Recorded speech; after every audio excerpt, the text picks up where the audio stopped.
and I won't back down. Hey, baby, there ain't no easy way out. Hey, everybody, thanks so much for joining us right here on The Right View. Tonight, we're joined by founder and CEO of XXXY Athletics, Jennifer Sey. Jennifer, welcome to the show. I feel like we could be here a while because I have a lot to say about this topic, about athletics, about women in athletics, etc. Tell me about your background. Tell me about XXXY, why you founded it. You, I think, just celebrated your 1 year anniversary. That's right. Yeah, we just hit 1 year. So we're a baby startup brand, but it's going incredibly well, both in terms of the financial performance, but the impact we're having. And both are really important to me. Let me be clear, both are important. But yeah, I have a background as an elite gymnast. I was a 7-time national team member a long time ago and the 1986 national champion. I was the first gymnast to speak out about abuse in the sport in 2008, 10 years before Larry Nassar went to prison. It was not a popular thing for me to say these things at the time. Often when you go first, that's a tough position to be in. My own teammates, coaches, USA Gymnastics, USA Olympic Committee all came for me to call me a liar and a grifter. But of course, 10 years later, I was proven right.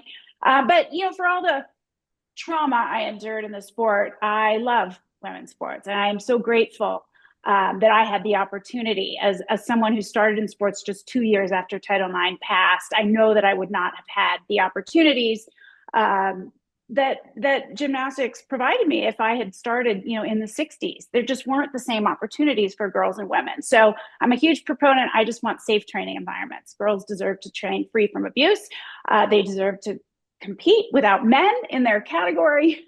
I went on after my gymnastics career. I worked at Levi's for 23 years, about 35 years in the corporate sector. I stood up for kids during COVID, was very outspoken about the need to open public schools.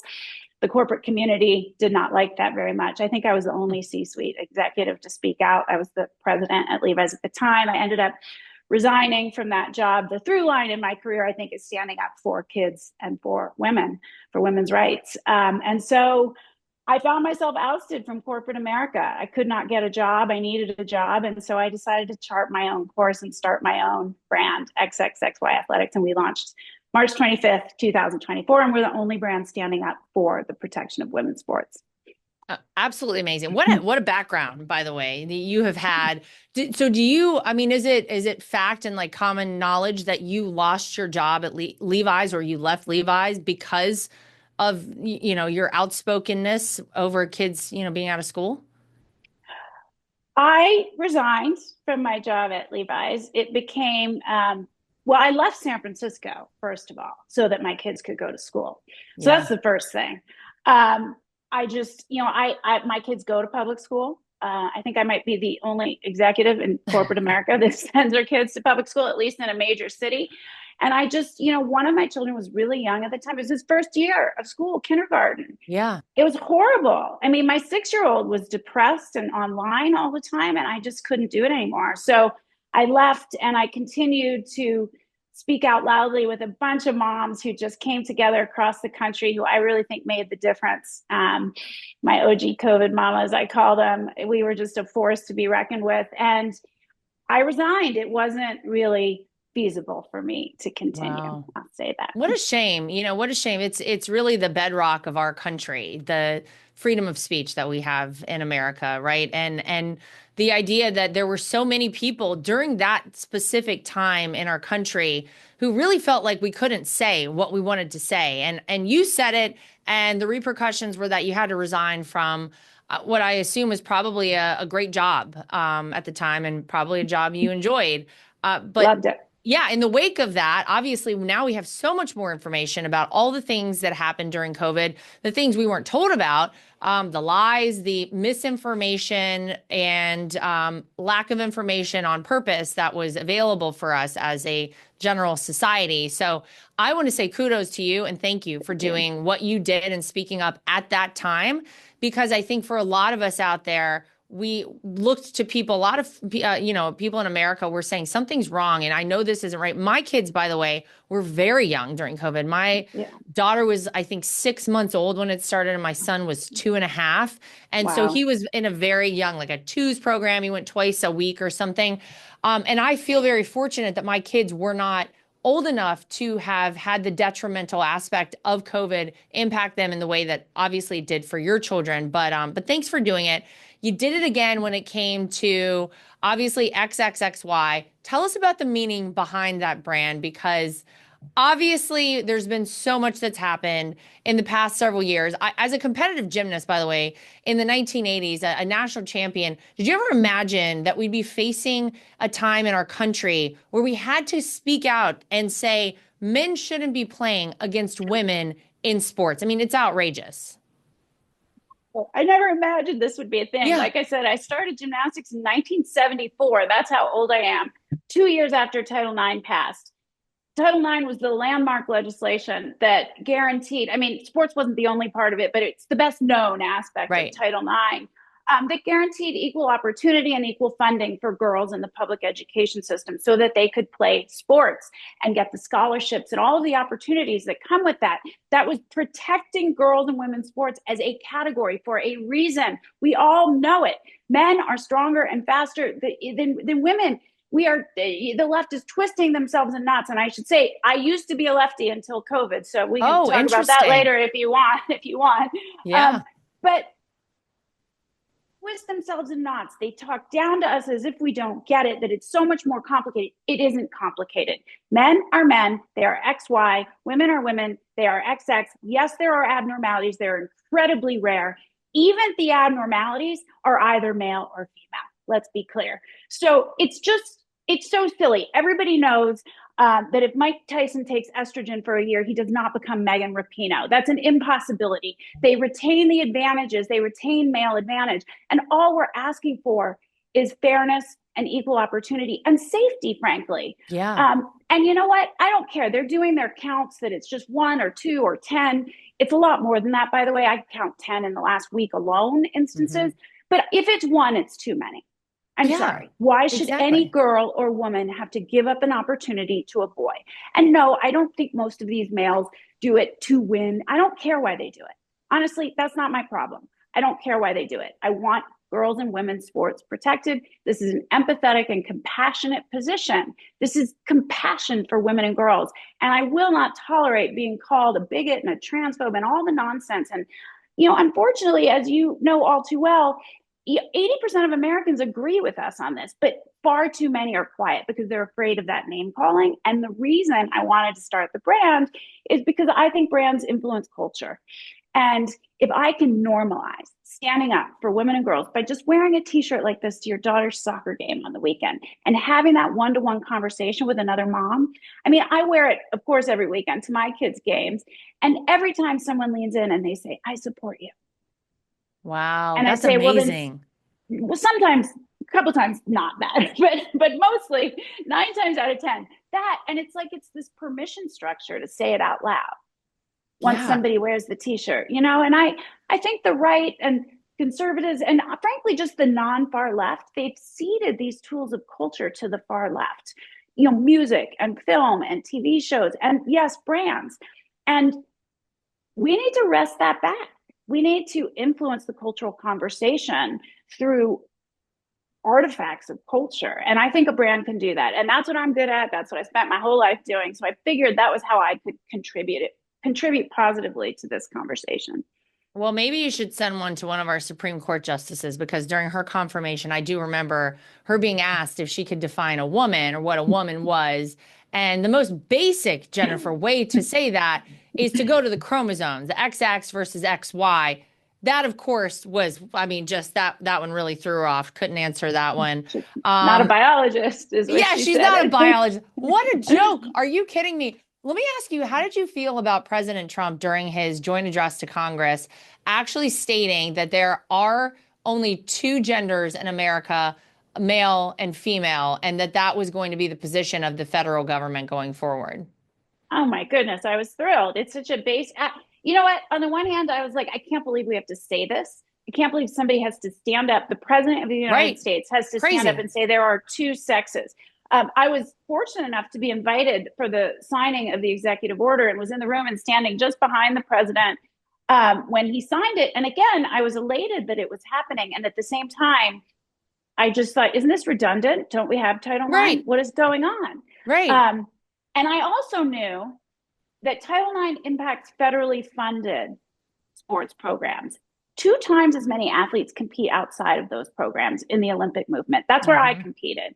And that doesn't mean you're Olympic level. It just means you compete under the auspices of the governing bodies in the Olympic Committee. And so I also knew that that was not touched by this and that we still had a long way to go. So if you look at Stephanie Turner, the fencer, over, I think it was last Friday, she took a knee at a competition at the University of Maryland. That was not an NCAA competition. That was a USA fencing competition. Oh, interesting.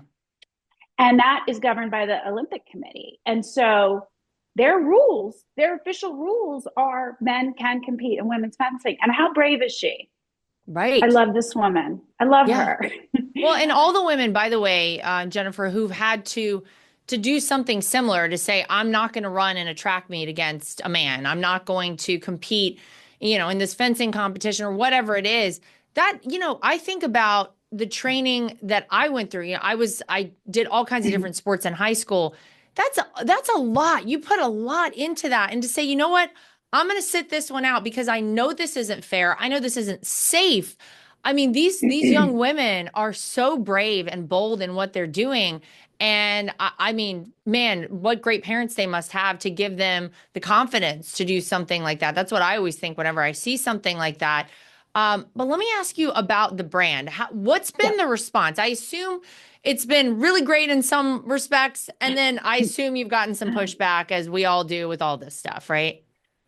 Yeah, you nailed it. I mean, that's exactly it. There is a cohort of women and men, frankly, who have been screaming about this for some time. And they are so relieved to have a brand that represents their values, that they can sort of make the switch from Nike or New Balance or whatever it is to a brand that's truly standing up for women.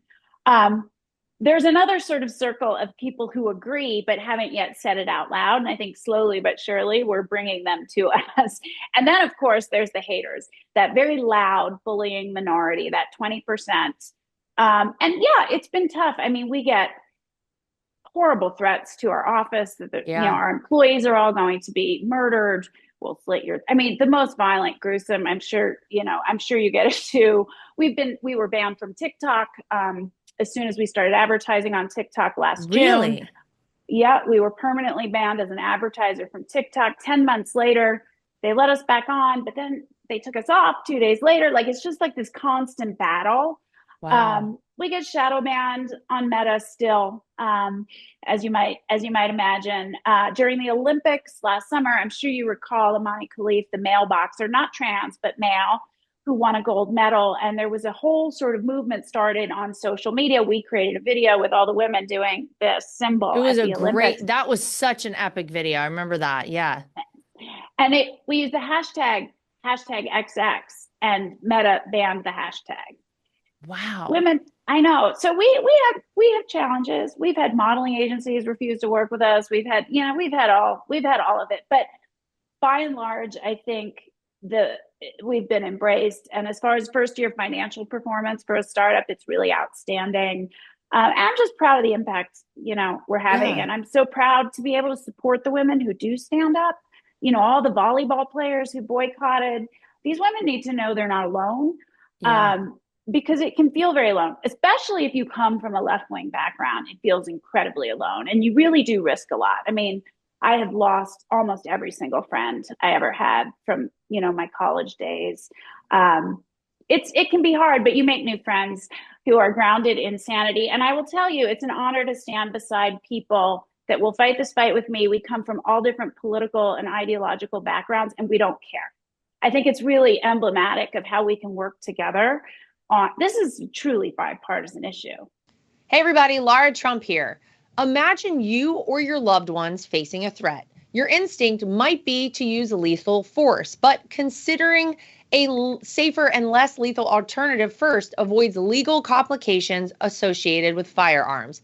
As a gun owner, I advocate for having options, and Byrna is a leading choice in less lethal self-defense. Proudly assembled in Fort Wayne, Indiana, Byrna's less lethal pistol launcher, loaded with tear gas and kinetic ammunition, can incapacitate an attacker for up to 40 minutes. This gives you plenty of time to escape or seek help while minimizing the chances of permanent harm. Byrna isn't just about averting tragedy. It actively saves lives without the repercussions of lethal force. Legal in all 50 states and requiring no background checks, Byrna has sold over 500,000 units, and it can be shipped directly to your door. After personally testing the Byrna pistol, I was honestly impressed by its power and its total ease of use, prompting me to purchase units for my own family and friends. Visit Byrna.com/Lara for 10% off my specially curated bundles. That's BYRNA.com/LARA. Stay safe, America. Are you tired of destructive content flooding your screens? Well, I was too. That's why I joined the Angel Guild community. I want an entertainment that inspires and uplifts, not drags us down. With Angel Guild, I can vote on upcoming films and support movies that reflect values I align with. Plus, I get early access to inspiring content. I no longer have Hollywood Entertainment pushing its agenda into my home. Angel Studios is leading the charge, creating high-quality, faith-filled films like Sound of Freedom, Cabrini, and Homestead. These movies are powerful, impactful, and a must-see if you haven't already. Where we put our dollars shapes the future of entertainment. Let's support content that amplifies light and protects our kids from harmful influences. Please join me in making a difference today by visiting angel.com/LARA. That's angel.com/Lara to join the Angel Guild now. It should be. It should be. It should be. And well, it is. Yeah, I want to ask you about your political journey, because it sounds like it's been a journey. But first and foremost, let me ask you, because I assume the reason people get all worked up and they want to boycott you, they will send you these horrific death threats and threatening letters or emails or whatever it is you get, is because they assume you are transphobic, that you are anti-trans in some way. Very easy for me to say, I want people in America to live their life however they see fit. If you are happy, then that's great. A happy society is a happy country. And I think that as long as you're not harming someone with whatever it is you're doing on your own, that I'm fine with it. You can call yourself a donkey or whatever it is. We got the furries, we got the whole thing. You do you and you live your life. I have no problem whatsoever with it. I do have a problem when it impacts young women. I do have a problem when there's a safety aspect of it. I do have a problem when there's a fairness aspect of it. My daughter's 5 years old, and I think about her future. And what if one day, Carolina, my daughter, or, a daughter out there of someone watching right now or listening right now, their kid could be up for a scholarship, and that scholarship is not available for them because they lost the track meet, or their volleyball team didn't make it to finals, or whatever, because there was a man they were playing against or they were running against, competing against on the other side. That is a problem that I have, and that is where we draw the line. So from your perspective, Jennifer, I assume you probably hear from people because they think you are transphobic. What is your reaction to that? I just reject the label. I reject the word. I think all people should live with dignity and respect. That doesn't mean you get to take rights away from somebody else. And this takes rights away from women. Right. It just does. If I compare it, for instance, and, lots of people disagree with me on this, but if I compare it to gay marriage, for instance, that didn't take marriage rights away from anybody else. It was additive. I know that some people are offended by it because they think it diminishes the meaning of marriage, but let's sort of take that out of the equation. It doesn't take any rights away from anyone else. This absolutely 1,000% takes away rights, opportunity, safety, dignity, privacy, and fairness from women. Excuse me. That is not okay. I won't stand for it. And the argument, even Gavin Newsom, with his interview recently with Charlie Kirk, who acknowledged his rebranding himself. Yeah. But he's not, but he's not doing anything because he argued, yes, it's deeply unfair. But if you listen to the whole statement, he then goes on to say, but this is a vulnerable community and they want to kill themselves. And you know what? It is not a 15-year-old girl who just wants to run in, the state track meet. It is not her responsibility to make sure that some other child that is suffering from a mental situation, mental situation, it is not her responsibility to make sure that she gives up her rights so that he can be happy. I mean, this is what abusers say. Right. This is what I'll kill myself if you leave me. Mm-hmm. It's such typical abusive, misogynistic behavior. Doesn't matter that, the males saying it are wearing dresses and dress like women. It is typical misogyny and abusive behavior. So I just won't stand by it. Kids need to be protected. Girls and women deserve equal safety, privacy, fairness. And they're saying this is not okay. And yet all of a sudden we're not supposed to listen to all women, right?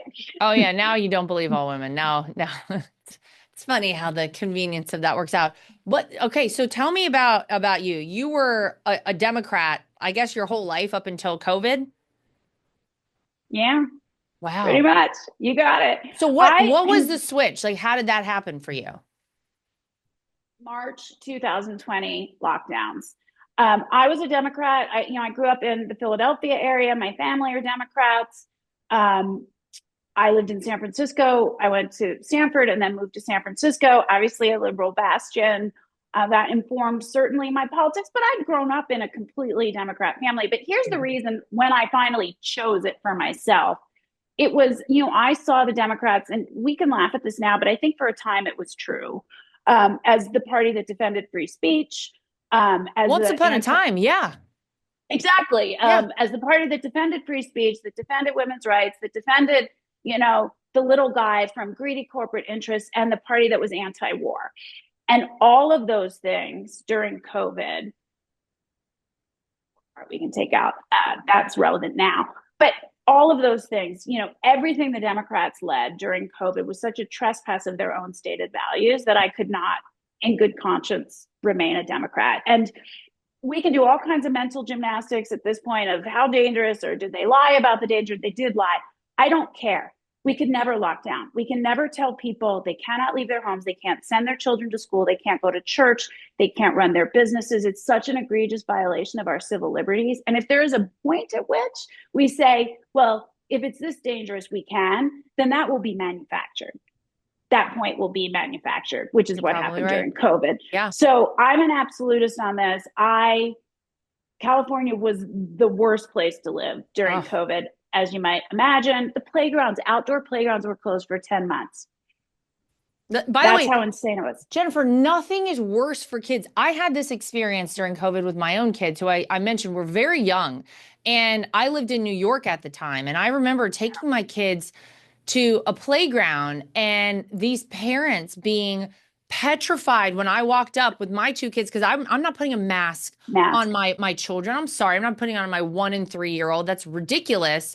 Not to mention that if you looked at any of the information coming out about COVID, it was very clear that unless you had some comorbidity, unless you had a very weakened immune system naturally, these kids were going to be fine. They weren't dying at the rate the elderly population was from COVID-19. So I remember going to a playground with my two kids in New York, of all places, and I'd walk up, and these parents, who of course are sitting outside in masks, and their kids are on the jungle gym in masks, which already I was just like, oh my God, this is nuts. I walk up with two kids with no masks. They sweep their children away oh my God, like I'm the bubonic plague coming in. Of course.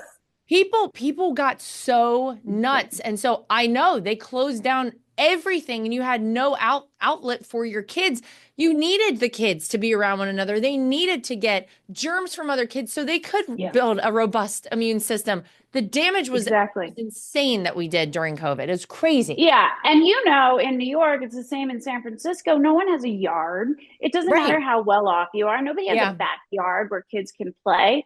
The poorest kids, the wealthiest kids, everybody relies on the playgrounds. When they did finally open the playgrounds in San Francisco after 10, 11 months, they had the crate, if your child cried, you had to leave because Oh they my might spew God. droplets. Like all this just ridiculous. It was such an authoritarian state. People, we used to jump the fence into the playgrounds. People would call the police on us. I have 4 children, which is a lot in a place like San Francisco. When we were finally allowed, permitted outside, you couldn't mix households. So people would call the police on us because they thought we were more than one household because it was Oh 4 children. God. I was chased down the street because people recognized me because I'd been outspoken. People posted my address online. I mean, it was awful. We had to leave. Other than, I mean, there's all the other garbage going on in San Francisco at this Yeah. time as well, which, there's always been a homelessness problem and drug problem, but it just exploded during COVID. There was a football field sized encampment of homeless people, open air drug use, people passed out on the street. Like I just couldn't, as much as it's a beautiful city, as I'm sure you know, I San couldn't. Francisco is one of the gems of our country. I remember visiting San Francisco when I was a kid and just being mesmerized by the beauty of it. It's magical. California is an incredible state. It just needs different leadership. You need leadership that's actually going to protect the population, going to do the right thing for the people of California, for the people of San Francisco. Where did you go after you left San Francisco, by the way? Well, don't laugh. You're going to laugh at me. I promise you. We moved. So I was still working at Levi's. So I needed Okay. to be sort of close enough that I could fly there in a day and back. We moved to Colorado, which has gone insane now too.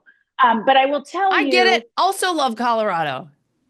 yeah, you know what our first number one thing was? Are the schools open? And I will give Colorado and I will give Polis, our governor, credit, although I don't want to give him credit for a lot right now. The schools were open. He was better than most of the Democrat governors. So Yeah. the schools were open. My son started school the day after we got here. Um, Single day. They were masked. That was bad. But he had a relatively normal school experience and his mood just changed overnight when he could be around other Of kids. And I course. wanted him to develop a love of learning in his first year of school. I didn't want him to hate it because he was just on a dumb Mhm. computer all the time. And he really is. He's a fantastic student. So we chose Colorado. I'm definitely involved in the local politics here now. And it's turned from a very purple state to a deep blue state. It does have a real libertarian streak, which I like though. And Mhm. there is a live and let live attitude, which I appreciate. So I'm still happier than California, but I guess it's possible we'll have to move from here one day too. But Oh yeah, no. that was why it was COVID. That I mean, I'm an independent, I'm an unaffiliated. That's what they call us here. Um, it was COVID. I mean, 100%, nothing else. And now, of course, Wow. this issue. If you can't even say what a woman is, how can you protect a woman's rights? So I'd be hard pressed to ever vote for a Democrat again, I think. Well, you're probably not alone in that. I think there are a lot of people on that kind of same path at this point, and God bless them. They're trying to figure out what to do, but the problem is they've gone so far kind of away from anything rational. I think for a lot of people are like, I really don't know what this crew is doing. For XXXY Athletics, can you please give our audience information? Where can they find it? What do you guys have next? I assume you're constantly kind of coming out with new collections and such. We are, and congrats to you. I know you launched your own brand. Yeah. Maybe I'm not Thanks. sure how many months ago. Maybe 6 months ago. Was Yeah, it in at this point? November. Thank Awesome, you. and all made in the USA. So congrats. All I made in know the it's a USA. it's Thank a it's a you. heavy lift. I know it's really tough. It is. So we expand our collection, weekly. Essentially, we've got casual basics, t-shirts, sweats, but we also have high performance workout gear, athletic gear, leggings, moisture wicking fabrics. We have men's and we have women's. We are working really hard to develop a uniform program because we really are about competitive athletics. Oh, So cool. stay tuned for that. You can find us at xx-xyathletics.com or thetruthfits.com because that's easier to remember. We work with a range of athletes. Obviously, Riley Gaines is one of our ambassadors, the face of this movement, but so many other young athletes who are standing up for the protection of women's sports, all the volleyball players. I mean, if a woman stands up and says no more, we scoop her up because we want them to have community and we want them to feel supportive and we want the monetary staying out of cancellation because you really do risk Hmm. a ton when It's you the take reason a this lot of stance. people don't stand up. It's the reason a lot of people are silent. They know that this stuff is crazy. They know that it's wrong and that it shouldn't be happening. But you're right. The monetary aspect keeps a lot of people from speaking out. I would say that about every industry, Hollywood included. The number of Yeah. people who are low key, Trump supporters or have left the Democrat Party and have reached out to many of us in my family. And they're like, I can never be outed. I can't talk about it. I'll never get another role. I'm like, but I get Well, it. It's hard. it's real. Yeah. Cancellation is real, and the left goes after their own. They want to make an example of their own. Yes, they do. They're not going to go after in the same way people on the right because they're ungettable. But if you cancel someone that is a loyal party faithful, someone like me, and cancellation is real. I'm here to tell you it's real. I mean, the Yeah. stories I could tell you about going back out to interview. Um, they cancel someone like me, and that scares everybody else. And it keeps everybody else quiet. So cancellation is real, but I think when you're 2 or 3 times canceled, they can't really do anything more to you. But Been the canceled financial too many risk, times. I mean, the financial risk is real. To Yeah. your point, I loved my job. I had been there 23 years. I had been, I'm in a startup land now. I don't pay myself very much. I'm talking a 20th of what I used to make or could have made as a CEO of another company. When I did go out to interview at other companies, they all said, you're going to have to apologize for what you've done. No. Yes. Oh my gosh. For saying kids should be in school? Yeah. Well, let me be clear. Their own kids were in private school and they were open. And they're telling me you can't advocate for the same thing for the poor and the vulnerable children to go Oh to my open God. public schools.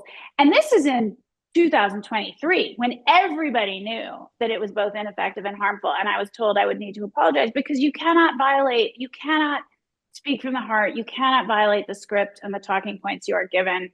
And once you've done Man. that, you prove that you are disobedient and you're not allowed back in. So that's fine because we make our own way.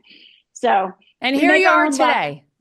Yeah, we make our own luck. We keep going, we keep fighting. And I will never not fight for kids and for women's rights. So here we are. Well, you are amazing. Jennifer, thank you. Thanks for your voice and standing up and being strong and not being willing to cower and say, oh, I'll apologize for this. And here you are today, XXXY Athletics.